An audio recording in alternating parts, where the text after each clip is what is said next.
Hello बच्चों, स्वागत है आपका एक बार फिर हमारे YouTube चैनल अंकित जिंदल फिजिक्स में। हमारा लास्ट चैप्टर नंबर 4 विद्युत धारिता चल रहा था, जिसका पार्ट 5 मैं आज अपलोड कर रहा हूँ। पार्ट 5 है मेरा टॉपिक संधारित्र, या जिसको हम लोग क्या बोलते हैं, कैपेसिटर। बहुत इम्पोर्टेंट टॉपिक है ये। संधारित्र या कैपेसिटर या पंखे वगैरह होते हैं हमारे, सीलिंग फैन, कूलर, उन सब में हम लोग एक डिवाइस काम में लेते हैं। जब पंखे की स्पीड कम हो जाती है तो हम लोग क्या कहते हैं, सबसे पहले कि इसका कंडेंसर बदल दो। बदलते हैं कंडेंसर या नहीं बदलते? तो जो वो कंडेंसर होता है, वो कंडेंसर एक रूप ही है किसका, इस संधारित्र का। कैसे देखते हैं? संधारित्र होता क्या है, लास्ट पार्ट 4 में मैंने आप लोगों को एक टॉपिक पढ़ाया था, विद्युत धारिता। आप लोगों को शायद याद होगा, लास्ट जो लेक्चर था मेरा, उसमें मैंने एक टॉपिक पढ़ाया था आपको, विद्युत धारिता। और विद्युत धारिता मैंने आपको बताया था कि भाई ये होती है क्या, C बराबर Q/B होती है। धारिता क्या थी? चालक के आवेश ग्रहण करने की क्षमता थी। और इस धारिता का मान बढ़ाने के दो ही तरीके थे। पहला तरीका तो ये था कि उसके आवेश को बढ़ा दिया जाए, और आवेश को बढ़ाऊं तो आवेश किसी चालक की बाह्य सतह पर एक समान रूप से फैलता है। और यदि मुझे आवेश का मान बढ़ाना है तो सीधी सी बात है कि आवेश बढ़ाने के लिए चालक के आकार का मान बढ़ाना पड़ेगा। सॉरी। और चालक का आकार एक निश्चित आकृति से ज़्यादा नहीं किया जा सकता। भाई आकार हम लोग कहाँ तक बढ़ाएं? कोई लिमिट भी तो होगी। आकार मान लो इस रूम की साइज का कर दिया, इस रूम की साइज से भी बड़ा आकार कर दिया, तो उसके ऊपर मेजरमेंट करना संभव थोड़ी ना है, नहीं है ना। तो क्या होता है कि जो चालक है, उस चालक का आकार बहुत ज़्यादा बढ़ाना संभव नहीं होता। इसलिए क्या करते हैं, उसके विभव के मान को क्या करते हैं, कम, सॉरी, उसके विभव के मान में क्या की जाती है, कमी की जाती है। तो संधारित्र भी इसी सिद्धांत पे काम करता है। मैंने उस दिन भी बताया था आपको और आज फिर बता रहा हूं। संधारित्र का सिद्धांत क्या होता है, किसी चालक पर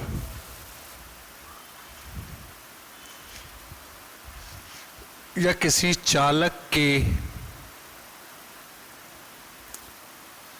आकार में परिवर्तन किए बिना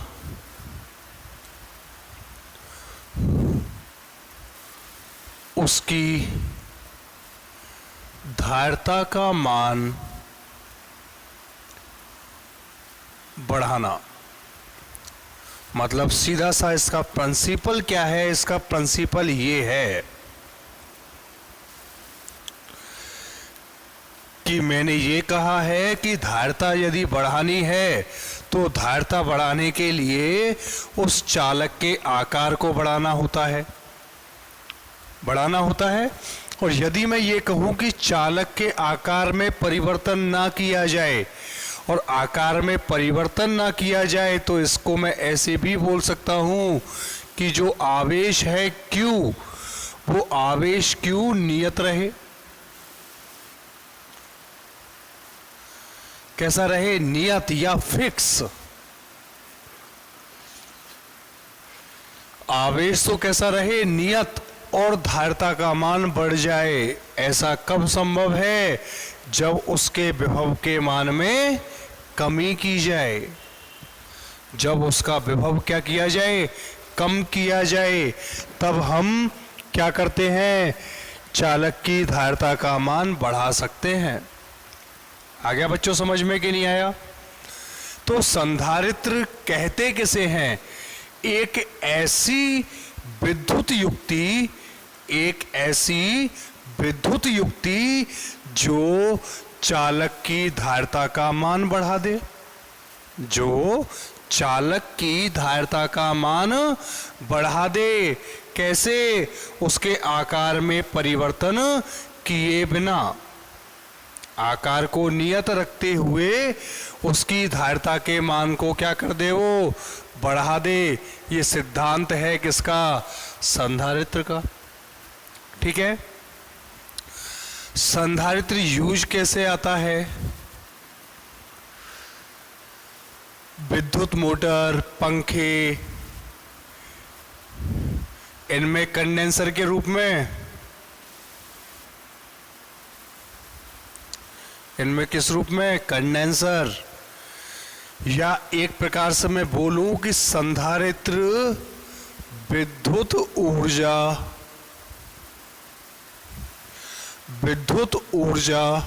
का संचय करती है।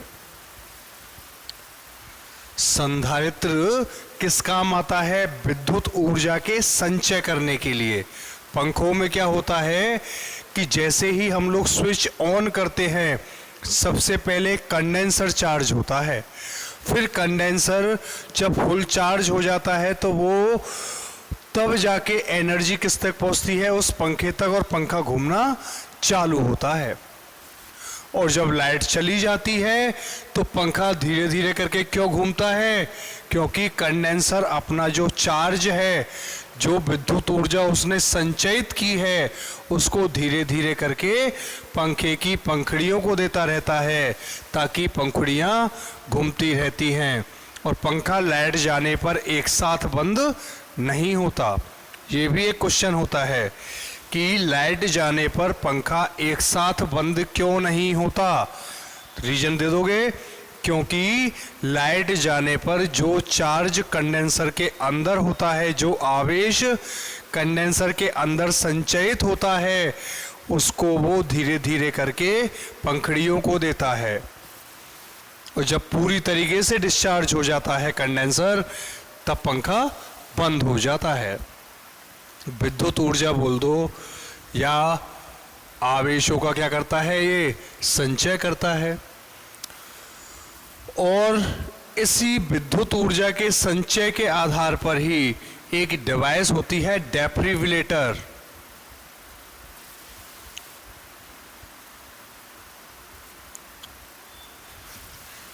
जो किस काम आती है, वो काम आती है मृत प्राय व्यक्तियों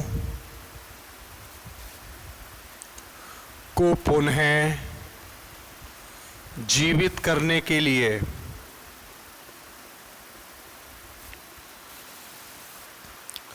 मतलब जैसे हम लोग मूवियाँ देखी होंगी हम लोगों ने, तो मूवियाँ देखते हैं तो लगभग आदमी एकदम पड़ा रहता है कहीं हॉस्पिटल में, तो उस पर क्या करते हैं, उसकी छाती पे, चेस्ट के ऊपर 2 प्लेटें लेते हैं, उनको आपस में रगड़ के उसकी चेस्ट के ऊपर लगाते हैं और एक साथ हटा देते हैं, तो व्यक्ति ऊपर उठता है ना। देखा है ऐसा सीन के नहीं देखा? जैसे हम लोग डॉन पिक्चर देखते हैं, शाहरुख खान वाली डॉन 2, डॉन फर्स्ट, उसमें भी आता है ये वाला सीन। उसमें क्या होता है, 2 प्लेटें होती हैं जिनको आपस में रगड़ते हैं, फिर उसके चेस्ट के ऊपर अप्लाई किया जाता है। तो डेफिब्रिलेटर क्या होता है, हजारों संधारित्रों का संयोजन होता है, हजारों संधारित्रों का संयोजन, जो क्या करता है, एक साथ पूरी ऊर्जा उस व्यक्ति को दे देता है, ताकि जो हार्ट बंद होता है उसमें संकुचन या फिर उसमें पंपिंग वापस स्टार्ट हो जाती है। और उस पंपिंग से क्या होता है, जो मृत प्राय व्यक्ति है वो वापस जीवित हो जाता है। मृत प्राय का मतलब ये है जो अभी अभी मरने ही वाला हो, यानी लगभग मरा हुआ, जिसको हम लोग बोलते हैं वेंटिलेटर। उन व्यक्तियों को जीवित करने में डेफिब्रिलेटर के रूप में इसका उपयोग होता है। ठीक है ना, यहां तक संधारित्र आया समझ में। अब देखो बच्चों, संधारित्र का प्रिंसिपल या संधारित्र की जो डेफिनेशन है वो मैंने बता दी। इसका सिंबल क्या होता है भाई संधारित्र का? संधारित्र का सिंबल व्यक्त कैसे करते हैं? तो संधारित्र को व्यक्त किया जाता है इस तरीके से, दो डंडे। ये तो होता है नियत संधारित्र,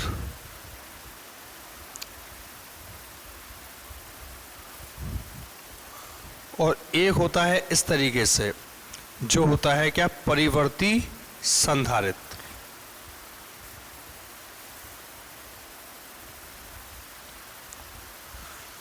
कैसे हैं ये ऐसे ही है जैसे ये सिंबल किसका है, आप लोग सब जानते हो ना, किसका है? ये प्रतिरोध का। और ये सिंबल किसका है? ये किसका होता है? ये होता है किसका? धारा नियंत्रक का। धारा नियंत्रक क्या होता है? जो अपने प्रतिरोध का मान परिवर्तित कर सकता हो, और यहां पे प्रतिरोध का मान परिवर्तित नहीं होगा। जो ये तीर का निशान है, ये तीर का निशान बताता है परिवर्ती प्रवृत्ति को। किसको व्यक्त करता है? परिवर्ती प्रवृत्ति, यानी कि जो अपना मान परिवर्तित कर ले। ये अपना मान क्या कर लेगा? परिवर्तित कर लेगा।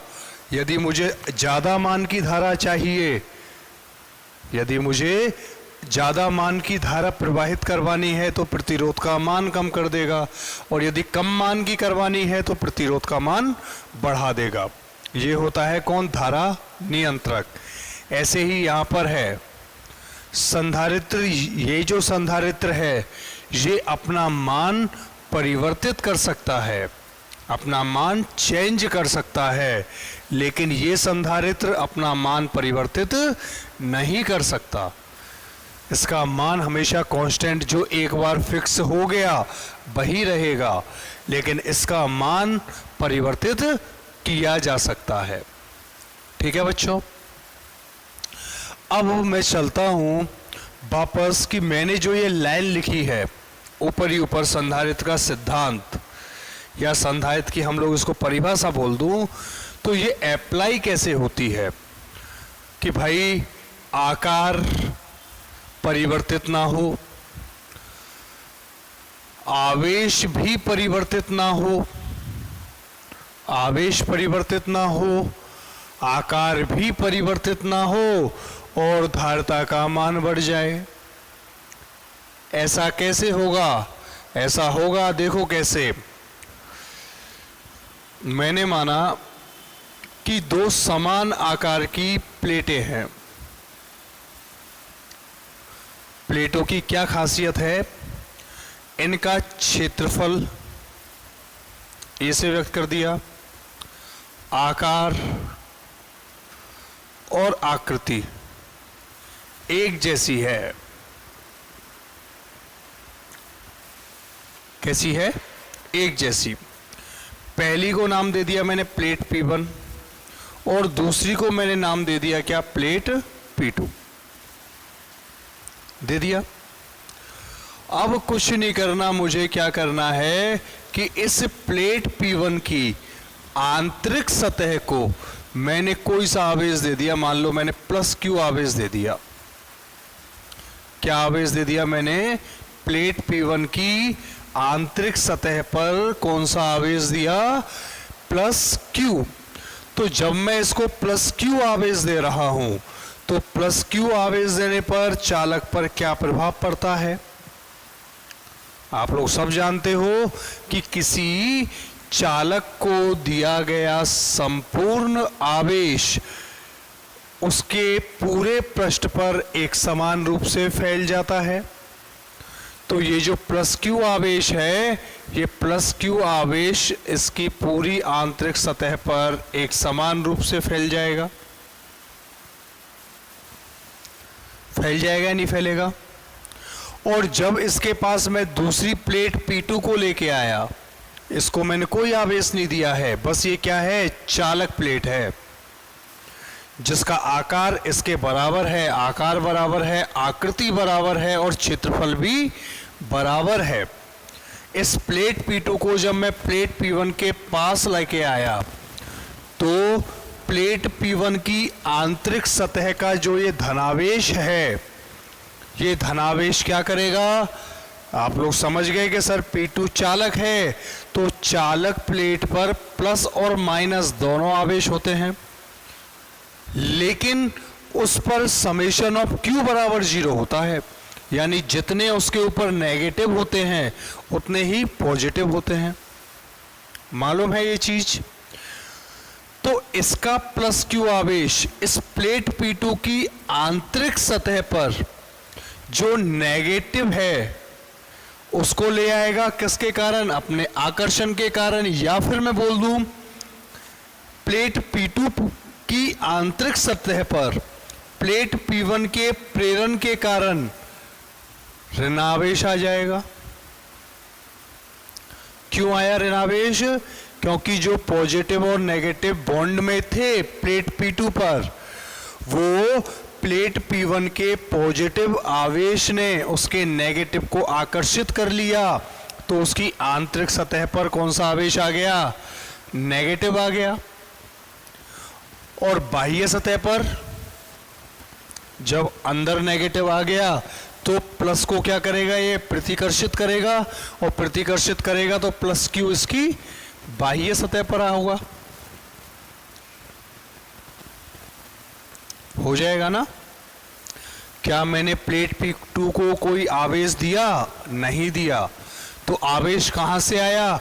प्लेट P1 के प्रेरण के कारण आया। आया कि नहीं आया? और यदि इस प्लेट P2 की बाह्य सतह को भूसंपर्कित कर दूं, क्या कर दूं? भूसंपर्कित। तो भूसंपर्कित करने पे क्या होगा? आप लोग सब जानते हो कि सर ये जितना भी प्लस Q आवेश है बाह्य सतह पर, वो सब पृथ्वी में चला जाएगा। हम लोग अपने घरों में अर्थिंग दिलाते हैं, अर्थिंग दिलाते हैं ना, या फिर कहीं पे यदि प्रॉपर वे में लाइट फिटिंग नहीं है तो वहां पे क्या करते हैं? एक सरिया लेते हैं, एक गड्ढा खोदते हैं, जैसे पानी पटक देते हैं और एक तार से उसको बगाड़ देते हैं जमीन में। गांव में करते ना ये काम। ये किसका है? अर्थिंग का काम ही तो है, ताकि मकान में कोई करंट नहीं आए, यानी उसकी जो दीवारें हैं, जो बाह्य सतह है, उसके ऊपर कोई आवेश उत्पन्न ना हो। और यदि कोई आवेश उत्पन्न हो जाए तो वो कहाँ चला जाए? डायरेक्ट पृथ्वी में। तो ये प्लस Q आवेश पूरा का पूरा कहाँ चला गया? पृथ्वी में चला गया। चला गया नहीं चला गया? तो अब प्लेट P2 पर कौन सा आवेश रह गया?